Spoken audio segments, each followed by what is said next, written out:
Shoreditch, 1580. Rough, edgy, unsparing. Pubs and brothels everywhere, the stench of sex, booze and piss. But something else was in the air too, an atmosphere of unusual creativity. It was here that Christopher Marlowe pursued a career of genius and outrage. Here that Ben Jonson murdered a fellow actor. Here that the first purpose-built, freestanding public theatres emerged.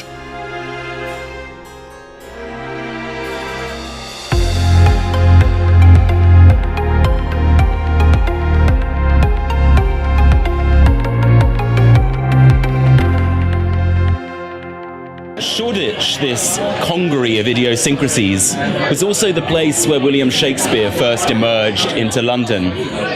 When he left to move south, he was already halfway through his career. Henry V, A Midsummer Night's Dream, Romeo and Juliet. These were plays written in and about Shoreditch.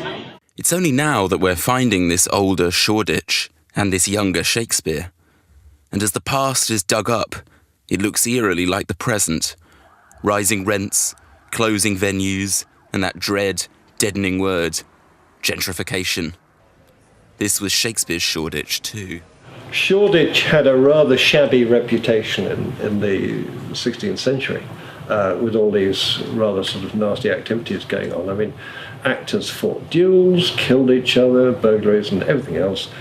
Theatres have always had a bit of a bad name. They've attracted, dubious attention in the Elizabethan period, usually to do with alcohol and sex. I mean, nothing much has changed. We know that there were illegal, unlicensed dramatic performances much earlier in the 16th century, so the area's got a history of this sort of thing. Shoreditch was quite a busy place in terms of acting. Lots of actors lived there, and St Leonard's Church was known as the Actors' Church. Lots of actors worshipped there.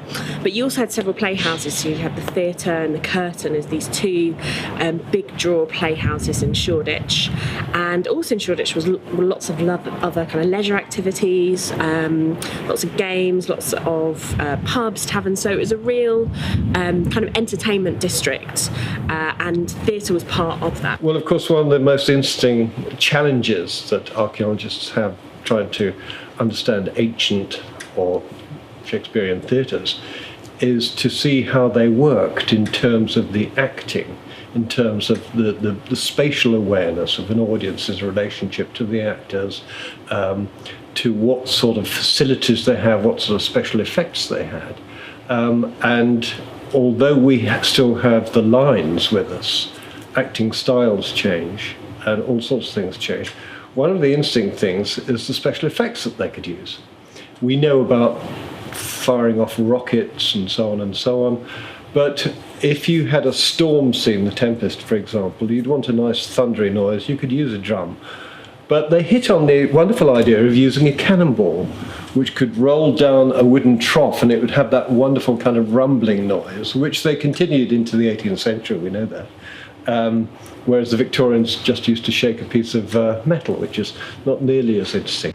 Hopefully from the Theatre of the Curtain we might find some more evidence for the stage, but we know about the size and we know about the intimacy between the audience and the actors. And in fact, I've learnt a lot from talking to present-day actors about that relationship, traditionally called the fourth wall today, but in those days you were literally right up against it, almost like a pop concert, you're really pressing against it.